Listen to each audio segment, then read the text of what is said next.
மகிமைப்படுவதாக.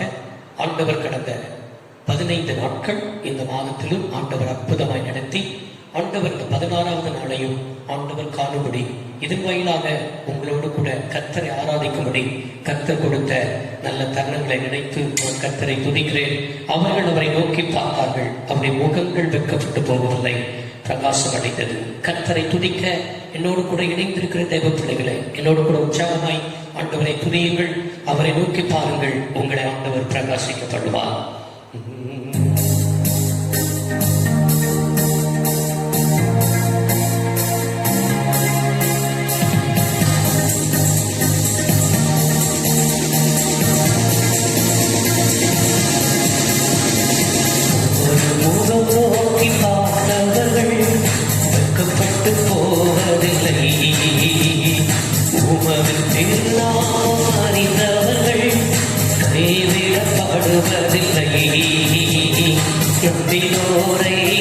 மறப்பதில்லை, உம்மை தேடி வந்தோரை வெறுப்பதில்லை. நம்பினோரை மறப்பதில்லை, உம்மை தேடி வந்தோர் வெறுப்பதில்லை. உமது முகம் நோக்கி பார்த்தவர்கள் வெட்கப்பட்டு போவதில்லை. உடைந்த பாத்திரம் என்று நீ அவரையும் தள்ளுவதில்லை. உடைந்த பாத்திரம் என்று நீ அவரையும் தள்ளுவதில்லை. ஒன்றுக்கும் உதவாகும் என்று நீ அவரையும் சொல்லுவதில்லை. ஒன்றுக்கும் உதவாகும் நீ அவரையும் சொல்லுவதில்லை. இயேசுவாகராஜா எங்கள் நேசம், இரக்கத்தின் சிகரம் நீரே. இயேசுவாகராஜா எங்கள் நேசம், இரக்கத்தின் சிகரம் நீரே. உமது முகம் நோக்கி பார்த்தவர்கள் வெட்கப்பட்டு போவதில்லை. உமது திருநாமம் அறிந்தவர்கள் கைவிடப்படுவதில்லை. நம்பினோரை நீ மறப்பதில்லை, உம்மை தேடி வந்தோ வெறுப்பதில்லை. சொல்லுங்க, நம்பினோரை அவர் மறப்பதில்லை, அவரை தேடி வந்தோ வெறுப்பதில்லை. இயேசுவராஜா எங்கள் நேசம், இரக்கத்தின் சிகரம் நீ. அவர் இரக்கத்தின் சிகரம். இயேசுவரா எங்கள் நேசம், இரக்கத்தின் சிகரம் நீரே. உமது முகம் நோக்கி பார்த்தவர்கள் வெட்கப்பட்டு போவதில்லை. ஏழைகளின் கதர் நீரே, எளியோரின் நம்பிக்கை நீரே. சொல்லுங்க, ஏழைகளின் கதர் நீரே, எளியோரின் நம்பிக்கை நீரே. திக்கற்று வேதனை அறிந்து உதவிடும் தகப்பன் நீரே. அவர் திக்கற்று வேதனை அறிந்து உதவிடும் தகப்பன் நீரே. இயேசுவராஜா எங்கள் நேசம், இரக்கத்தின் சிகரம் நீ. அவர் இரக்கத்தின் சிகரம். இயேசுவராஜா எங்கள் நேசம், இரக்கத்தின் சிகரம் நீரே. உமது முகம் நோக்கி பார்த்தவர்கள் வெட்கப்பட்டு போவதில்லை. உமது திருநாமம் அறிந்தவர்கள் கைவிடப்படுவதில்லை. நம்பினோரை மறப்பதில்லை, உம்மை தேடி வந்தோ வெறுப்பதில்லை. நம்பினோரை நீ மறப்பதில்லை, உம்மை தேடி வந்தோ வெறுப்பதில்லை. இயேசுவராஜா எங்கள் நேசம், இரக்கத்தின் சிகரம் நீ. சொல்லு, இயேசுவராஜா எங்கள் நேசம், இரக்கத்தின் சிகரம் நீரே. உமது முகம் நோக்கி பார்த்தவர்கள்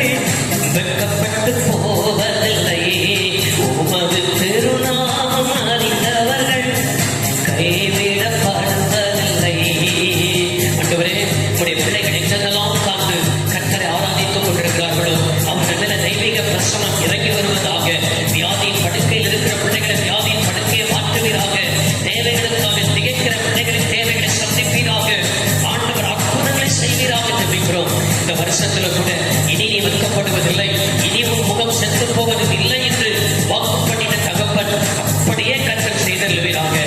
தெய்வீக நாமத்துக்கு மகிமை செலுத்துகிறோம். இது அநேக இடங்களுக்கு, அநேக தேசங்களுக்கு இந்த ஆராதனை கடந்து சொல்ல நாங்கள் ஜெபிக்கிறோம். இயேசு கிறிஸ்துவின் நாமத்தில் தாழ்மையாய் கேட்கிறோம் நல்ல பிதாவே, ஆமென். இப்பொழுது கூட அவனுடைய வார்த்தைக்கு நேராய் கடந்து செல்ல போகிறோம். எங்களோடு கூட இணைந்து இருக்கிறதன உங்களை கர்த்தர் ஆசீர்வதிப்பாராக. கர்த்தருடைய வார்த்தையை கவனமாய் கேளுங்கள். நிச்சயமாய் கர்த்தருடைய வார்த்தையின்படி உங்களை ஆண்டவர் ஆசீர்வதிப்பாராக. ஆமென். கர்த்தருடைய வார்த்தைக்கு நேராய் கடந்து வந்திருக்கிற ஒவ்வொருவரையும் ஆண்டவர் ஆசீர்வதிப்பாராக. இந்த நாளும் அவனுடைய சங்கத்தில் காத்திருக்கும் பொழுது எரேமியா தீர்க்கதரிசன புத்தகம் 32 அதிகாரம் 42வது வசனத்தை ஆண்டவர் என் கண்களுக்கு முன்பாக கொண்டு வந்தார்.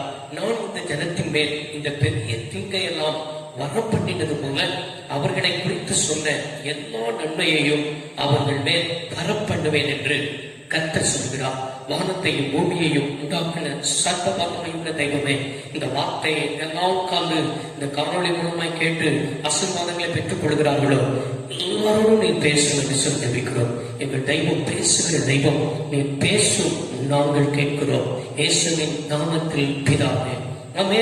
எரேமியா தீர்க்கதரிசி மூலமாய் ஆண்டவர் தம்முடைய வார்த்தையை முன்னுரைக்கிறார். என்ன சொல்கிறார் என்றால், இந்த ஜனத்தின் மேல் இந்த பெரிய தீங்கை எல்லாம் வரப்பண்ணினது போல அவர்களை குறித்து சொன்ன எல்லா நன்மையையும் அவர்கள் மேல் வரப்பண்ணுவேன் என்று கர்த்தர் சொல்கிறார். எனக்கு அருமையான தேவனுடைய பிள்ளைகளை, எரேமியா தீர்க்கதரிசி என்று சொன்னாலே கண்ணீரின் தீர்க்கன் என்று சொல்லி அர்த்தம். இஸ்ரவேல் ஜனங்கள் பாபிலோனின் அடிமைத்தனத்திற்கு சிறையிருப்புக்கு போகும் பொழுதே அவன் சிறையிருப்பை குறித்து தீர்க்கதரிசனம் சொன்னார். சிறையிருப்பிலிருந்து எத்தனை ஆண்டுகள் கழித்து அவர்கள் திரும்பி வருவார்கள் என்பதையும் தீர்க்கதரிசனம் சொன்னார். இப்படி ஐயோ என் ஜனங்கள் பாவத்தின் நிமித்தமாய் சிறையிருப்புக்கு கடந்து செல்ல போகிறார்களே என்று சொல்லி இஸ்ரவேல் ஜனங்களுக்காக எப்பொழுதும் கண்ணீரோடு தேவ பாதத்தில் நிற்கிற ஒரு தேவ மனிதன் தான் இந்த எரேமியா தீர்க்கதரிசி. இந்த எரேமியா தீர்க்கதரிசி மூலமாய் தான் ஆண்டவர் இங்கே 32 அதிகாரம் 42வது வசனத்தை சொல்கிறார். இந்த ஜனத்தின் மேல் பெரிய தீங்கை, ஹல்லேலூயா, இந்த ஜனத்தின் மேல் எப்படி நான் ஒரு பெரிய தீங்கை நான் வரப்பண்ணினேனோ அதே போல் அவர்களை குறித்து சொன்ன எல்லா நன்மையையும் அவர்கள் மேல் வரப்படுவேன் என்று கர்த்தர் சொல்கிறார். இந்த பிரசங்கத்தின் தலைப்பு தான் என்ன என்று சொன்னால், நமக்கு குறித்திருக்கும் நன்மைகள். ஆமென் சொல்லுங்க பாப்போம். நமக்கு குறித்திருக்கிற நன்மைகள். எனக்கு அருமையானவர்களே, இங்கே எரேமியா மூலமா ஆண்டவர் சொன்னார். என்ன சொன்னார் என்று சொன்னால், இங்கே இவ்வாறு வாசிக்கிறோம், அவர்களை குறித்து சொன்ன. யார்? இஸ்ரவேல் ஜனங்களை குறித்து சொன்ன, இஸ்ரவேல் ஜனங்களை ஒவ்வொருவரையும் குறித்து சொன்ன எல்லா நன்மையையும் அவர்கள் மேல் நான் வரப்பண்ணுவேன் என்று ஆண்டவர் என்ன செய்திருக்கிறார், அங்கே வாக்கு பண்ணி இருக்கிறார். எனக்கு அருமையானவர்களே, நாம் ஒவ்வொருவரை குறித்து பரலோகம் ஒவ்வொரு திட்டங்களை ஆண்டவர் வைத்திருக்கிறது. ஆண்டவர் ஏற்கனவே பரலோகத்தின் தேவனாய் இருக்கிற கர்த்தர் நமக்கு எல்லாவற்றையும் அவர் அநாதி தீர்மானத்தின்படி அவர் முன்குறித்திருக்கிறார். அவர் முன்குறித்திருக்கிற காலத்தின்படியே அவர் என்ன செய்திருக்கிறார், குடியிருப்பின் எல்லைகளை கூட, குடியிருப்பின் எல்லைகள் மாத்திரமல்ல காலங்களை கூட அவர் தான் குறித்திருக்கிறார் என்று சொல்லி அப்போஸ்தலர் நடவடிக்கை புஸ்தகத்தில் என்ன செய்கிறோம், வாசிக்கிறோம் அல்லவா? எனக்கு அருமையான கர்த்தருடைய பிள்ளைகளை, உங்களை குறித்து வைத்திருக்கிற நன்மைகள் என்ன என்பதை ஆண்டவர் இந்த நாட்களில் விளங்க பண்ண போகிறேன் என்று ஆண்டவர் வாக்கு பண்ணி கொண்டிருக்கிறார். ஒவ்வொருத்தரை குறித்து ஒரு திட்டம் இருக்கிறது, ஒவ்வொருத்தரை குறித்து ஒரு தீர்மானம் இருக்கிறது. உங்களை ஆண்டவர் கர்த்தர் தெரிந்து கொண்டிருக்கிறார் என்று சொன்னால் ஏதோ ஒரு சாதாரண காரியத்திற்காக உங்களை ஆண்டவர் தெரிந்து கொள்ளவில்லை. உங்களை கொண்டு ஆண்டவர் ஒரு சாதாரணமான காரியங்களை தேசத்தில் செய்ய போகிறார் என்பதை நீங்கள் விசுவாசியுங்கள், நீங்கள் நம்புங்கள். ஆண்டவர் என குறித்திருக்கிற நாள் வரைக்கும் எந்த ஒரு சேதமோ, எந்த வித ஆபத்தோ, எந்த விதமான மரணமோ என்னுடைய வாழ்க்கையில் நேரிடாது என்பதை முதலாவது ஆணித்தரமாய் விசுவாசியுங்கள். மரண பயம் எங்க பார்த்தாலும் தேசத்தில் பற்றி பிடித்துக் கொண்டிருக்கிறது. ஊழியர்கள் நடுவில், விசுவாசிகள் நடுவில், எல்லாருடைய நடுவிலும் மரணத்தை குறித்த பயம் இன்றைக்கு தேசத்தில் பிடித்திருக்கிறது. நான் உங்களுக்கு சொல்கிறேன், பரலோகம் ஒரு நாள் உங்களுக்கு குறித்திருக்கிறது. அந்த நாள் வரைக்கும் ஆண்டவர் உங்களை குறித்து வைத்திருக்கிற திட்டங்கள் நிறைவேறுகிற வரைக்கும் எந்த விதமான தீங்கோ, எந்த விதமான பிரச்சனையோ, எந்த விதமான மரணமோ உங்களை ஒன்றும் சேதப்படுத்தாது என்பதை விசுவாசியுங்கள், கர்த்தரை துதியுங்கள். இந்த நாட்களிலும் ஆண்டவர் நம்மளை பார்த்து சொல்லியிருக்கிற வார்த்தை, இந்த பெரிய தீங்கு, தேசத்தில் பெரிய தீங்கு, தேசம் அசாதாரணமான காரியங்களை இப்பொழுது நடந்து கொண்டிருக்கிறது. இந்த நாட்களிலும் கூட ஆண்டவர் உரைத்த வார்த்தையின்படி இந்த பெரிய தீங்கை எல்லாம் இந்த ஜனத்திற்கு வரப்பண்ணினது போல நான் அவர்களை குறித்து சொன்னதான எல்லா நன்மைகளையும் நான் அவர்கள் மேல் வரப்படுவேன் என்று செய்திருக்கிறார். ஆண்டவர் சொல்லியிருக்கிறார். எனக்கு அருமையான கர்த்தருடைய பிள்ளைகளே, நம்மை குறித்திருக்கிற நன்மைகள் எப்படியெல்லாம் நம் மேல் என்ன செய்வார், வரப்படுவார் என்று சொல்லி ஒரு 3 காரியங்களை மாத்திரம் பார்த்து நம்ம என்ன செய்ய போகிறோம், ஜெபிக்க போகிறோம். என்னோடு கூட சேர்ந்து வேதாகமத்தை திருப்பிக் கொள்ள உங்களை என்ன செய்கிறேன், அன்பாய் கேட்டுக் கொள்கிறேன். 1 ராஜாக்களின் புஸ்தகம் 8ஆம் அதிகாரத்தை என்னோடு கூட என்ன செய்து கொள்ளுங்கள், சேர்ந்து திருப்ப உங்களை என்ன செய்கிறேன், அன்பாய் கேட்கிறேன். 1 ராஜாக்கள் 8ஆம் அதிகாரம் 15வது வசனம். அவர் சொன்னது, இஸ்ரவேலின் தேவனாயிருக்கிற கர்த்தருக்கு ஸ்தோத்திரம். அவர் என் தகப்பனாகிய தாவீதுக்கு தம்முடைய வாக்கினால் சொன்னதை தம்முடைய கரத்தினால் என்ன செய்தார், நிறைவேற்றினார். தம்முடைய வாக்கினால் சொன்னதை தம்முடைய கரத்தினால் என்ன செய்தார், நிறைவேற்றினார். நமக்கு குறித்திருக்கிற நன்மைகளை எப்படியெல்லாம் அவர் நிறைவேற்றுவார் என்று சொன்னார், கர்த்தர் தம்முடைய கரத்தினால் என்ன செய்வார், நிறைவேற்றுவார். அங்கே சாலமோன் எழுதியிருக்கும் பொழுது, சாலமோன் சொல்லும் பொழுது இவ்வாறாய் சொல்கிறார், கர்த்தர் என்ன செய்தார் என்று சொன்னார், வாக்கினால் சொன்னதை தன்னுடைய கரத்தினால் என்ன செய்தார், நிறைவேற்றினார் என்று என்ன செய்திருக்கிறார். அங்கே சொல்லி இருக்கிறதை இவ்வாறாய் வேதத்தில் என்ன செய்கிறோம், வாசிக்கிறோம். நமக்கு அதனுடைய பின்னணியும் நன்றாக விளங்கும். தாவீதுக்கு ஆண்டவருக்கு ஆலயத்தை கட்ட வேண்டும் என்கிறார் விருப்பம் இருந்தது, ஆசை இருந்தது. இரண்டால் ஆடுகளுக்கு பின்னாக அழைத்த தாவீதை ஆடுகளில் இருந்து ஆண்டவர் எடுத்து என்ன செய்தார், இஸ்ரவேல் தேசத்திற்கே பெரிய ஒரு ராஜாவாய் ஆண்டவர் மாற்றினார். இந்த அளவுக்கு என்னை உயர்த்தின ஆண்டவருக்கு மாத்திரம் நான் ஏன் ஒரு பெரிய ஒரு அரண்மனையை, நான் ஏன் ஒரு பெரிய ஆலயத்தை கட்டக்கூடாது என்று சொல்லி ஆண்டவருக்காக ஒரு பெரிய ஆலயத்தை கட்ட தாவீது நினைத்தார். ஆனால் அந்த ஆசை நன்றாக இருந்தது. அந்த ஆசை அதை ஆண்டவருடைய விருப்பத்துக்கு ஏற்றதாயிருக்கும் என்று சொல்லி தாவீது நினைத்தான்.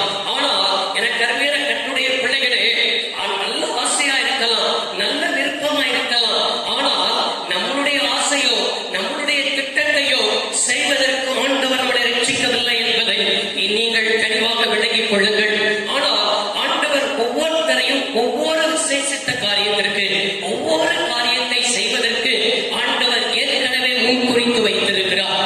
ஆண்டவர் முன்குறித்த ஒரு தீர்மானத்தால் இந்த பூமியில் நடக்கும் என்பதை நாம் முதலாவது விளங்கிக் கொள்ள வேண்டும். இந்த தாவீதை ஆண்டவர் எதற்கு தெரிந்து கொண்டார் என்று சொன்னால், 1 ராஜாக்களின் புஸ்தகம் 8ஆம் அதிகாரம் 16வது வசனத்தில் கடைசி ஒரு 2 லைனை பார்ப்பேன் என்று சொன்னால், என் ஜனமாகிய இஸ்ரவேலின் மேல் அதிகாரியாய் இருக்கும்படி தாவீதை நான் தெரிந்து கொண்டேன். தாவீதே, உன்னை எதற்கு நான் தெரிந்து கொண்டேன், ஆடுகளுக்கு பின்னாக அடைந்த உன்னை எதற்கு நான் எடுத்து வந்தேன் என்று சொன்னால், எனக்கு ஒரு பெரிய ஆலயத்தை கட்டுவதற்காக நான் உன்னை என்ன செய்யவில்லை, தெரிந்து கொள்ளவில்லை. நான் உன்னை முன்குறிக்கவில்லை. நான் உன்னை தெரிந்து கொண்ட நோக்கமே என் ஜனங்களுக்கு நீ யாரா இருக்க வேண்டும் என்றால் அதிகாரியா இருக்கும்படியாகவே நான் உன்னை தெரிந்து கொண்டேன். உனக்கு நல்ல விருப்பங்கள் இருக்கலாம். 17வது வசனத்தில் வாசிக்கிறோம், என் தகப்பனாகிய தாவீதுடைய இருதயத்தில் ஆண்டவருக்கு ஒரு ஆலயத்தை கட்ட வேண்டும் என்கிற விருப்பம் இருக்கலாம். அந்த விருப்பம் அல்லேலூயா என்ன செய்ய சொன்னால், உன்னுடைய மனதில் தோன்றின விருப்பம் நல்ல விருப்பமா இருக்கலாம். ஆனால் நல்ல விருப்பமோ நல்ல விருப்பம் இல்லாமல் இருக்கிறதோ, உன்னை குறித்திருக்கிறதை தான் இந்த பூமியில் நான் செய்ய முடியும். இந்த வார்த்தையை கேட்டுக்கொண்டிருக்கிற தேவ ஜனமே, உன் வாழ்க்கையில் ஏதோ ஒரு காரியம் தடைபட்டு காணப்படுகிறது, தடையாகவே நின்று கொண்டிருக்கிறது. தடை என் வாழ்க்கையில் இப்படிப்பட்ட தடையாக இருக்கிறது என்று சொல்லி நீங்கள் என்ன செய்து கொண்டிருக்கிறீர்கள், முயற்சி பண்ணி கொண்டிருக்கிறீர்கள். என்னைக்காவது சிந்தித்து பார்த்திருக்கிறீர்களா, இந்த காரியத்தை செய்வதற்காக நான் கர்த்தர் என்னை முன்குறித்தாரா, இந்த வேலையை செய்வதற்காக நான் கர்த்தர் என்னை தெரிந்து கொண்டாரா, இந்த காரியம் நான் செய்கிற காரியம் என் தேவனுக்கு பிரியமானது தானா, என் தேவனுக்கு உகந்தது தானா, இதுக்காக தானா கர்த்தர் என்னை தெரிந்து கொண்டார் என்பதை முதலாவது நீங்கள் என்ன செய்யுங்கள், விளங்கிக் கொள்ளுங்கள். பாருங்கள், ஆண்டவருக்காக என்ன செய்தான் என்று சொன்னால், அவன் நினைத்தான். ஆனால் பரலோகம் ஒன்று முன்குறித்ததை அவனுக்கு தெளிவாக அறிவிக்கிறது. 1 ராஜாக்கள் 8ஆம் அதிகாரம் 19ஆம் வசனத்தில் இவ்வாறாய் வாசிக்கிறோம், நீ அந்த ஆலயத்தை கட்ட மாட்டாய், உன் கற்பப்பிறப்பாகிய குமாரனே என் நாமத்திற்கு அந்த ஆலயத்தை கட்டுவான். ஆமென் சொல்லலாமா? எனக்கு அருமையான தேவனுடைய பிள்ளைகளே, தாவீதிடத்தில் ஆண்டவருடைய வார்த்தை கடந்தவர், நீ கட்ட மாட்டாய், உன் கற்பப்பிறப்பே ஆலயத்தை கட்டுவான். கற்பப்பிறப்பு எத்தனையோ பிள்ளைகள் இருக்கிறது. அப்சலோம் இருக்கிறார்கள், அதோனியா இருக்கிறார்கள். இப்படி தாவீதுக்கு எத்தனையோ பிள்ளைகள் பிறந்தாலும் கூட அவர்களை எல்லாம் ஆண்டவர் ஆலயத்தை கட்ட பயன்படுத்தவில்லை. இந்த பச்சைமானுக்கு பிறந்ததான இந்த சாலமோனை தான் ஆண்டவர் ராஜாவாய் அபிஷேகம் பண்ணினார். இவனை தான் ஆலயத்தை கட்ட பயன்படுத்தினார். இவனை குறித்து தான் பரலோகம் ஒரு பெரிய திட்டத்தை வைத்திருந்தது. தம்முடைய வாக்கினால் சொன்னதை ஆண்டவர் தம்முடைய கரத்தினால் நிறைவேற்றினார். இன்றைக்கும் உங்களை குறித்து என்னென்ன வார்த்தையெல்லாம் சொன்னாரோ அல்லேலூயா, நிறைவேற்றாமல் இருக்கலாம், காலங்களா இருக்கலாம், சொட்டு போகாதீங்க. தம்முடைய கரத்தை கொண்டு ஆண்டவர் என்ன செய்வார் என்று சொன்னால் அவர் செய்து முடிக்க வல்லமையுடைய தேவன். அன்றைக்கு ஆதி சபை இவ்வாறாய் ஜெபிக்கிறார்கள். பெரிய உபத்திரவங்கள் இயேசுவை குறித்து அறிவிக்க கூடாது என்று சொல்லி அவர்களை என்ன செய்ய கண்டிப்பாய் கட்டளையிடுகிறார்கள். அன்றைக்கு ஆதி சபை மக்கள் ஜெபிக்கிற ஜெபம் என்ன ஜெபிக்கிறார்கள் என்று சொன்னால், உம்முடைய பரிசுத்த பிள்ளையாகிய இயேசுவின் நாமத்தில் உம்முடைய ஊழியக்காரர்கள் உம்முடைய வசனத்தை முழு தைரியமாய் சொல்லும்படி ஆண்டவரே உம்முடைய கரத்தை நீட்டி அற்புதங்களும் அடையாளங்களும் செய்யும்படி நீர் அனுக்கிரகம் செய்ய வேண்டும், உம்முடைய கரத்தை நீட்ட வேண்டும் என்று சொல்லி அவர்கள் ஜெபித்து முடித்தவுடனே அவர்கள் கூடியிருந்த இடம் அசைந்தது. தேவன் மறு உத்தரவு செய்தார். இன்றைக்கும் அவருடைய கரத்தில் வல்லமை உண்டு, அவருடைய கரத்தில் மேன்மை உண்டு, அவருடைய கரத்தில் பராக்கிரமம் உண்டு. அவர் உங்களுடைய வாழ்க்கையில் என்ன செய்ய நினைத்திருக்கிறாரோ அது தம்முடைய வாக்கினால் சொன்னதை ஆண்டவர் தம்முடைய கரத்தினால் என்ன செய்கிறவர் நிறைவேற்ற வல்லமையுடையவராக இருக்கிறார் என்பதற்கு எந்த விதமான சந்தேகமும் இல்லை. இரண்டாவது, நமக்கு குறித்திருக்கிற நன்மைகளை எப்படியெல்லாம் ஆண்டவர் என்ன செய்வார், நிறைவேற்றுவார் என்று சொன்னால் யோபு பக்தருடைய வாழ்க்கையில் நாம் நன்றாக விளங்கிக் கொள்ள முடிகிறது. யோபு 23 அதிகாரம் வசனம்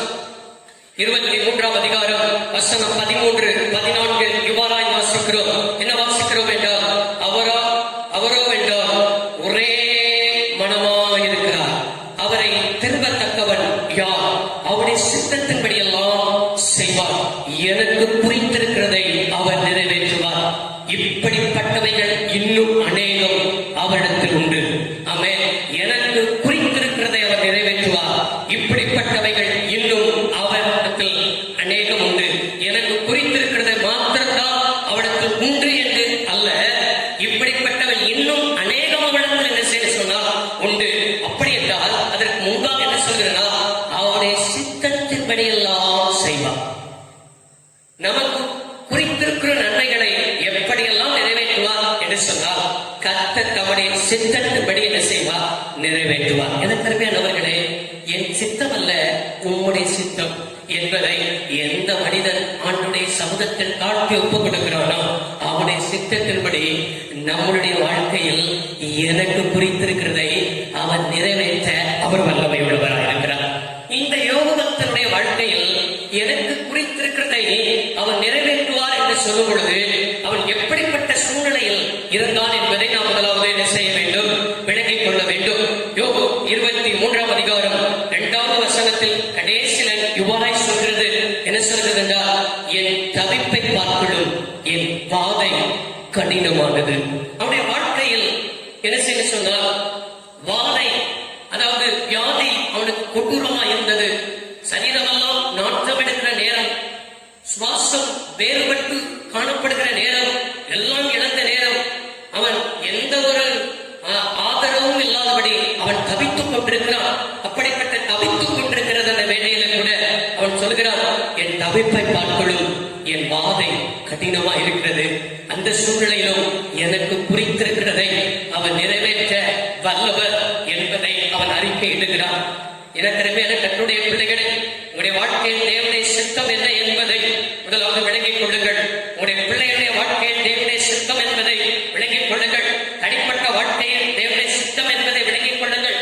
தேவனுடைய சித்தத்தை அறிந்து கொள்வீர்கள் என்று சொன்னால், கடினமான பாதையிலும் நீங்கள் சொல்வீர்கள், நெருக்கத்தின் காலத்திலும் கடினமான பாதையிலும் உபத்திரவத்தின் காலத்திலும் உங்களுடைய வாய் அறிக்கையிடும், எனக்கு குறித்திருக்கிறதை அவர் நிறைவேற்ற வல்லமையுடையவர் என்பதை நீங்கள் என்ன செய்வீர்கள், அறிக்கையிடுவீர்கள்.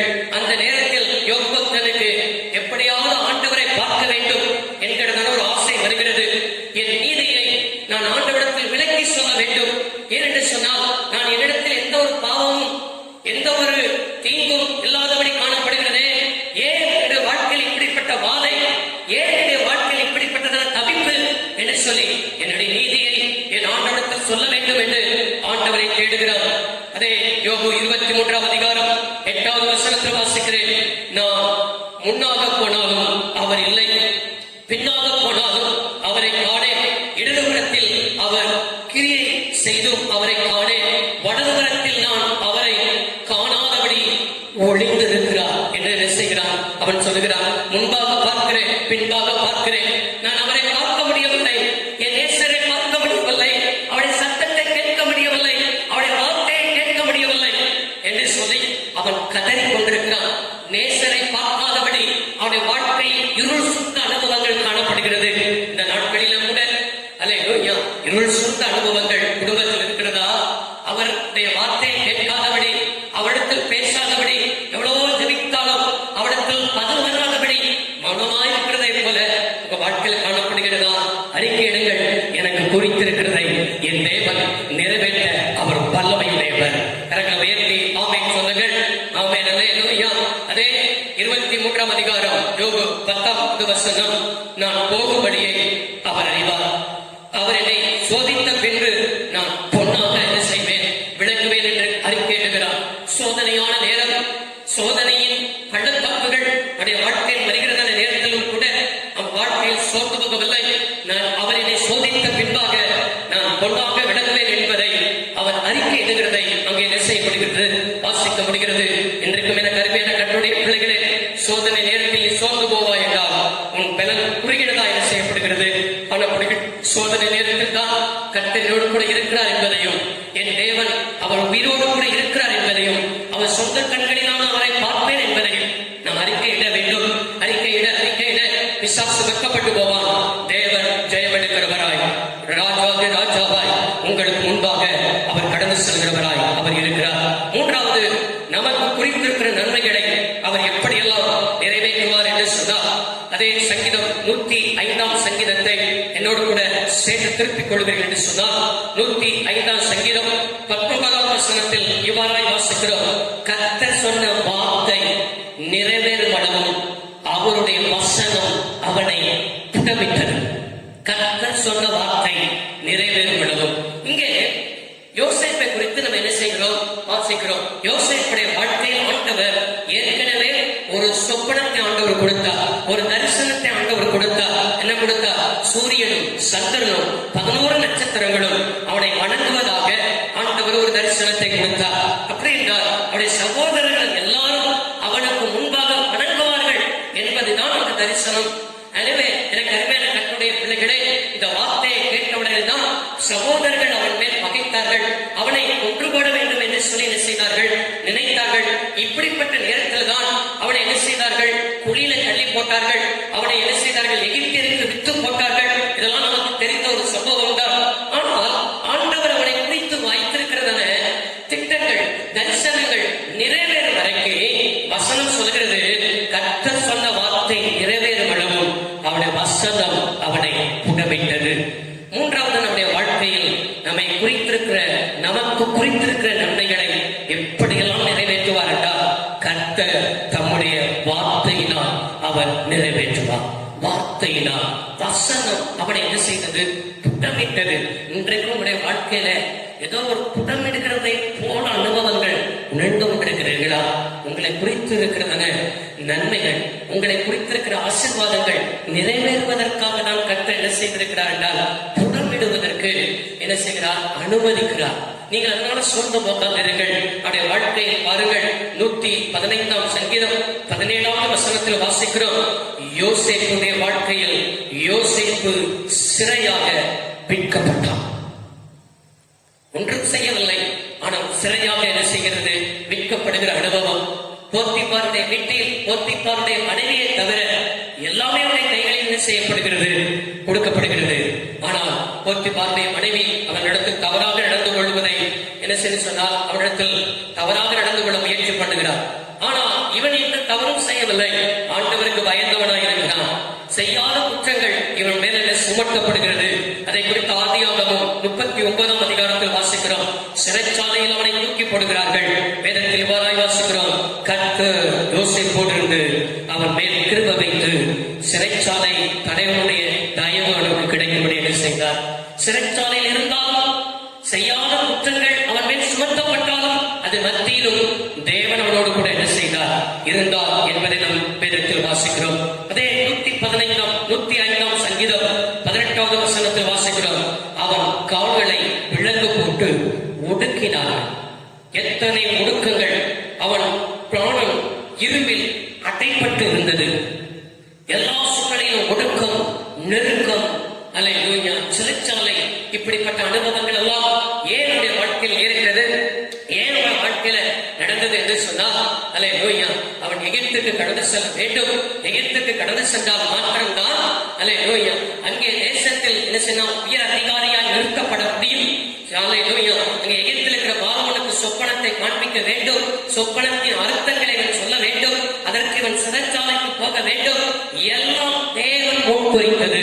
தேவன் அதினதின் காலத்தில் அவனை அதினதின் இடத்துக்கு கொண்டு போகும் பொழுது, கொட்டக்குழியில் தூக்கி போடும் பொழுது, சிறைச்சாலையில் தூக்கி போடும் போது, எல்லாம் பாடுகளை சகிக்கும் பொழுது, ஏன் இந்த பாடு, ஏன் இந்த வேதனை, ஏன் இந்த உபத்திரவம் என்று சொல்லி அவன் ஒரு நாளும் என்ன செய்யவில்லை, சோர்ந்து போகவில்லை. தேவனையே சார்ந்திருந்தார்.